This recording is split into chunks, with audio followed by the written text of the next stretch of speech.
Some of the most overpowered and insane weapons that are available to use in Black Ops 6 are without a doubt the SMG class. When it comes to movement, precision, speed, things like that, it's no lie that the SMG class of weapons is probably the best in those areas. Although I prefer ARs because of the things like the accuracy they have, since the margin of error can be higher with just how fast the SMGs are, there's no question that SMGs are pretty much guaranteed to outgun almost every other weapon in Black Ops 6 if you're fast enough and you have the right accuracy in your aim. Today I wanted to cover a few of the best SMG class setups that I felt worked for me in Black Ops 6, as well as show you pretty much why I found them great and things like that. But before we do that, be sure to subscribe with notifications set to all so you never miss out on another upload. Alright, let's get right into it. So with these class setups, our goal is to prioritize movement first, meaning mobility, and then of course firepower, because the idea is that these setups should help you get a movement based advantage since the weapons will be lighter, easier, and things of that nature. So first is the C9, which is definitely a great SMG. It's the first one I got to gold out of all of them. For this one, you're going to want to run the muzzle brake, short barrel, ranger foregrip, extended mag 1, ergonomic grip, balanced stock, target laser, and rapid fire. So muzzle brake is going to work with your recoil control and kick reset speed. It's definitely good. You can also swap this for the ported compensator, which is good for vertical recoil control. Both are valid options in my opinion. The short barrel is really for the jumping ADS speed and jumping sprint to fire speeds. With movement based loadouts like this, you really want to work on ensuring that you have the maximum amount of effort placed into the areas that matter. So you want to be jumping around and sliding, and so this is going to help with that. Ranger foregrip for the horizontal recoil control and sprint movement speed. It helps boost mobility and accuracy as well, which is stuff that we want to do. Extended mag 1 just because we're going to need more bullets with a faster loadout, and the ergonomic grip is good for handling and mobility as well. Balanced stock is great because it's basically focused on mobility, so your movement speed goes up, hip fire movement speed goes up, aim walking speed, strafing speeds, all these things are necessary for this build. Target laser for accuracy and rapid fire for the fire mod so that we can get more bang for our buck, because the bullets that released may not be as powerful with rapid fire, but we want speed more than we do just pure power. I found that this one is really a fast, strong, and reliable loadout that makes the most sense to use. It has the best accuracy compared to other builds I've tried. You can see the gameplay in the background here, and you can tell that this definitely has the speed and accuracy that we want, which is important. The PP919 or Bison is a good one to use. It's not my personal favorite SMG. I do prefer the C9 over it for sure, but it's definitely not bad at all. Its firepower is pretty good, but in order to get a strong movement-based loadout, we need to kind of sacrifice some things, but that's perfectly fine. The ported compensator is going to be used on this one. We've also got the short barrel. I originally had the reinforced barrel, but I felt like it wasn't as good as the short barrel in the performance of this weapon personally. So you can use whatever fast mag you want. Just know that if you're using fast mag 3 like I am, you're going to have to be careful with conserving ammo a lot more than the others. I personally went with this one because I wanted the handling to be better and I wanted more points in mobility like ADS speeds, reload quickness, and things like that. So be careful with your aim, but it's a good one to use nonetheless. Ergonomic grip again, and this time there's no stock because we need as much speed as we can, and having the no stock attachment is good because it increases things like hip fire speed. Then of course we've got the target laser and rapid fire again. For the Jackal PDW, you want to use a pretty similar attachment setup like the ported compensator, the short barrel, ranger foregrip, and ergonomic grip. Those are kind of consistent across a lot of the weapons you're going to see here. You want to also use the extended mag 1. You're going to need more bullets here because, you know, this is a faster gun. You also want the balanced stock for points in movement. No stock in this one isn't my personal favorite. I found it much more solid with balanced stock, but you can kind of do either one depending on what you find basically works for you and your aim. The KSV is up next. Not my all-time favorite SMG, but this one can actually be really good, of course, with good attachments. I recommend the ported compensator and short barrel with the ranger foregrip is kind of the common combination so far. You can use whatever magazine you want. I personally went with the extended mag 1. Originally I had fast mag 2 when I was testing it, but honestly it's not enough bullets. You're gonna lose gunfights more than you think, so I just switched over to the extended mag 1. Sure, you're gonna lose a little bit of mobility, but at the end of the day you still do need more bullets to actually get in that kill. No stock, ergonomic grip, and target laser. For the fire mods, I used recoil springs because we do want a bit more accuracy with the KSV. It's not the most accurate weapon in the SMG class, and it frustrates me because of that, so throw on the recoil springs. That should take care of that issue in my opinion. The SAUG was always the one that frustrated me the most though, because it feels like it could be a good SMG, but its fire rate and recoil are just really annoying to me. I didn't like the akimbo version either. I felt like it just took way too many bullets to get a single kill and it was very annoying. So I played around with some attachments and I found that this was honestly the best set that you could pick. For the muzzle, we're going to use the ported compensator again, short barrel, and ranger foregrip. I know it looks a little goofy like that, but bear with me, it's actually a good setup. Extended mag 1, you're going to need it, ergonomic grip and balanced stock again, then target laser. Finally, recoil springs for accuracy. Basically, we want to maintain the mobility advantage, but we also need to boost accuracy a lot because the recoil on this thing is annoying, like I said before, so having better accuracy is super important. Plus, you can easily get outgunned by ARs with the SAUG. It's not a very, long range sort of weapon. It's very much a close quarters type of a thing, so you're gonna have to be careful with that as well. And you gotta focus on how you're moving, how you're positioning yourself, things of that nature. I think that these are probably the best SMG classes in terms of movement and power, and they can outperform things like ARs and snipers, which I think is the most important part because we don't want to have to deal with a lot of the problems that come with being outgunned and things like that. I do often find that each weapon class has its positives and negatives, which is true of realistically anything in this game, but for the most part, when it comes to the SMG class, you find that the speed and damage they do, it's good, but you can easily get outgunned by much more powerful weapons. For example, I had a game that I loaded into where a lot of people on the enemy team were using snipers. It was quite frustrating because it's a little hard to outgun a sniper, you know what I mean? It's just something to keep in mind. So for the other elements, for each loadout, I pretty much use these same perks. Gung Ho is good for improving your tac sprint speed while you're reloading or using equipment, which you're definitely going to need this. You have to get out of a pinch a lot of the time, so that's something that's really important to be using. The thing with movement-based setups and movement-based gameplay is that you can't really position yourself in one location and just kind of get a lot of kills. You're moving around the entire time. This makes you much more susceptible to running into like larger crowds of enemies. It makes you more susceptible to getting outgunned quickly because you might be caught off guard as you're trying to move around. So you do want to be kind of aware of this when you're using these sorts of setups. Fast hands is good for swapping weapons, as with movement-based loadouts, you're going to run out of bullets quite often. You're going to need to swap to your pistol as fast as you really can. You should also use double time. It's a great perk that I always recommend. I think I just kind of by default throw this one on most of the time because double time increases the duration of your tac sprint, which I think is important when you have to run across a larger map or you're dealing with enemies running at you and you gotta escape as fast as possible. Really, I personally like this one. I think it works really well. I'm pretty sure I kind of include it on all of my loadouts by default, so double time is just one that I always use. I think it's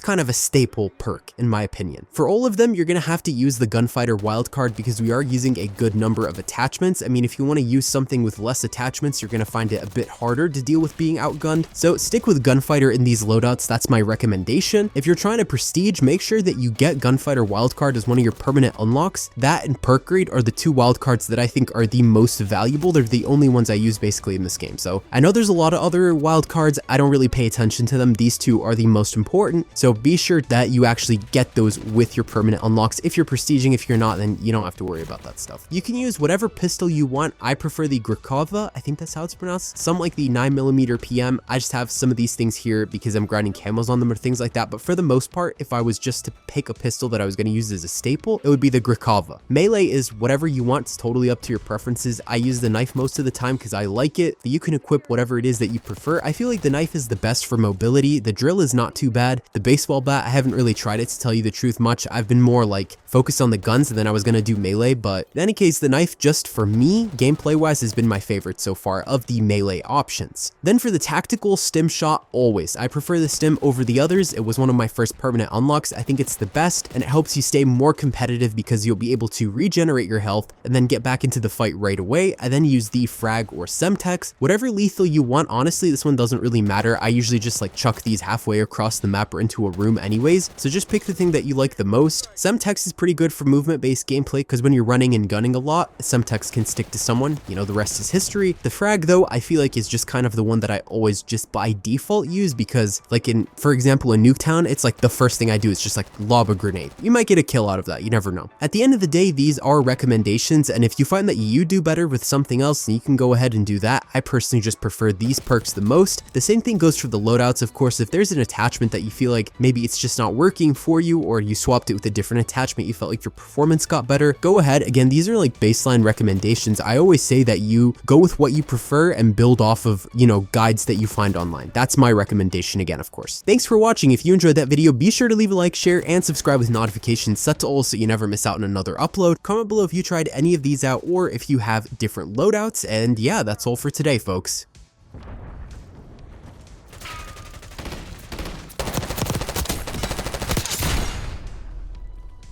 Taking Alpha. Bravo lost. Controlling Bravo.